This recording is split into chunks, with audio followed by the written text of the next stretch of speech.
Hello, my name is Ken, and I want to welcome you back to Deep Waters.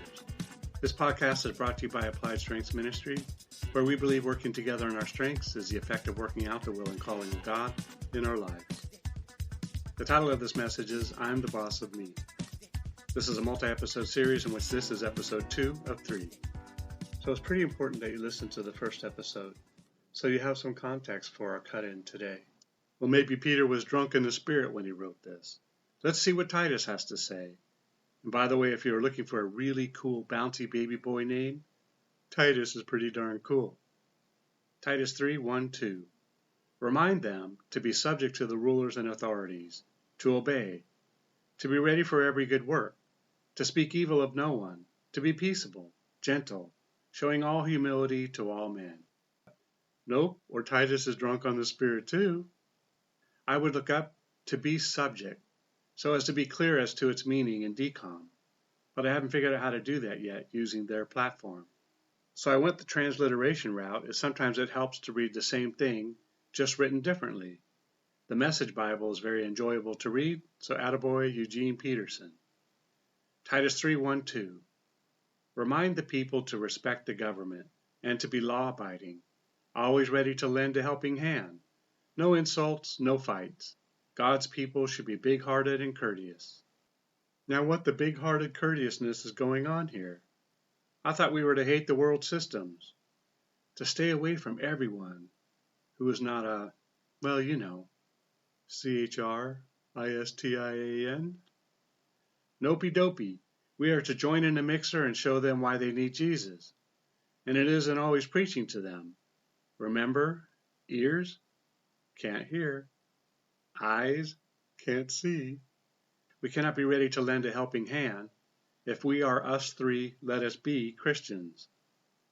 And to the point, Ken, this is why we are to submit and obey. Now there will be some tough calls that you may have to make.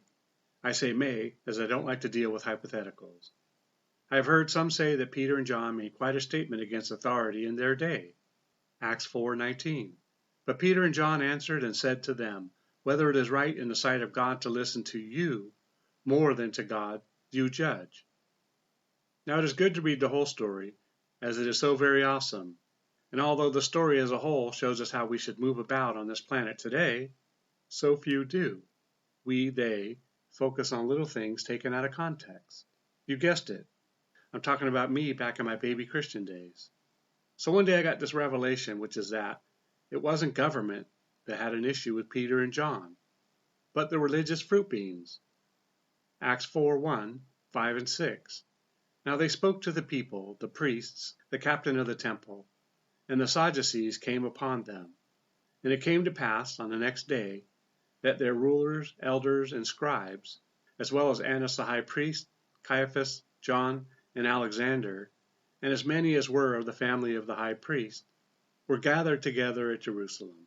So when Peter and John challenged their authority, they were talking to unbelieving religious folks, not to the authentically born-again believer working in the fivefold ministry and church, designated and proven leaders. Nope, they were not talking about the Roman government at any level. It was not illegal for them to talk about Jesus. And when the unbelievers tried to make it a thing, well, that's when Peter and John stated, whether it is right in the sight of God to listen to you more than to God, you judge. I liken this to the fact that if I went into a cultic church today, and I started to talk about the fact that Jesus is the only way to salvation, that he is God, and that they would return or retort and say, no, you can't say that, and we don't want you to tell anybody else that. Remove it from your podcast. I would then say, whether it is right in the sight of God to listen to you more than to God, you judge. You see the difference? So you see, I'm a bit of a detail guy, so I like to discover the small things, as often the whole revelation of the passage hangs in the small, sometimes misunderstood word. Peter and John said you, not men, all men, leaders of the free world. Nope, they said you. Sometimes I feel like I'm arguing with myself. Perhaps I'm doing nothing more than making my own wrestling public, like a fish in a tank for all to see. Hey, now wouldn't it be so cool if the fairs, instead of putting little goldfish in a transparent environment, put in a small little tiny baby shark? I know if I were a kid, I'd stay there all day till I could take home that little baby shark.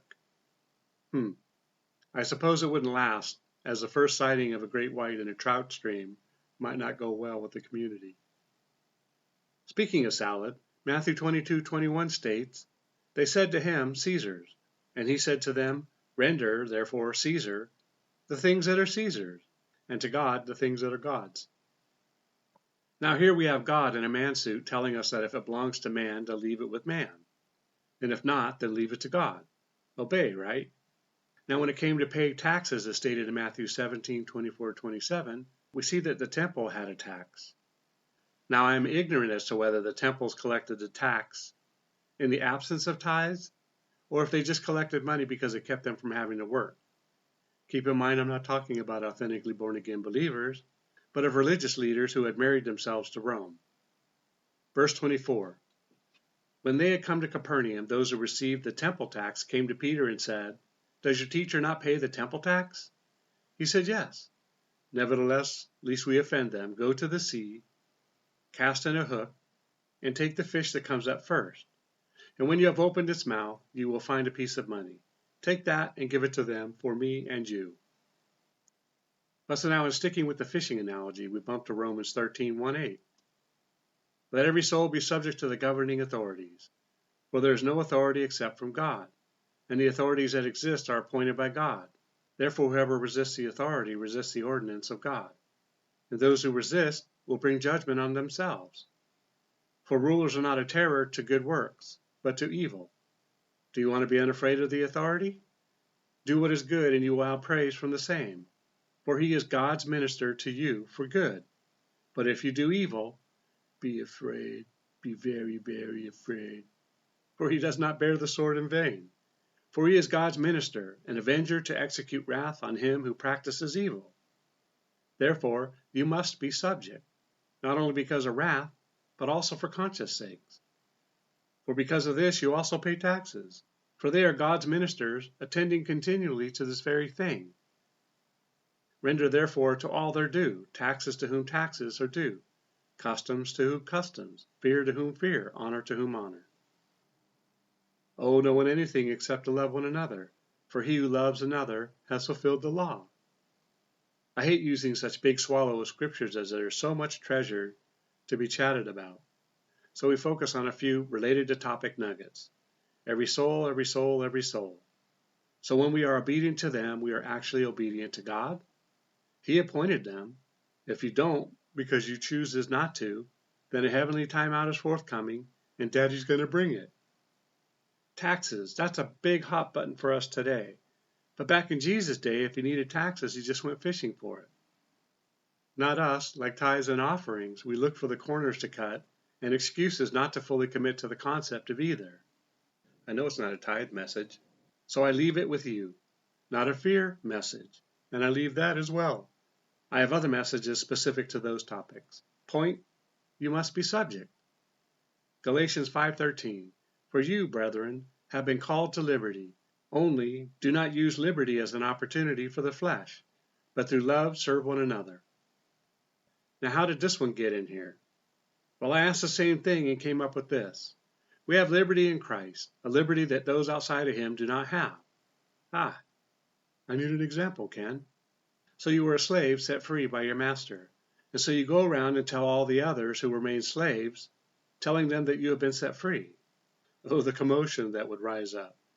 And surely if this were an actual scenario, you would not be so free the following day. But you see, what he did was not okay. He openly flaunted his freedom to those who were still in the mess. That's not okay. That's what I think Galatians 5:13 is saying.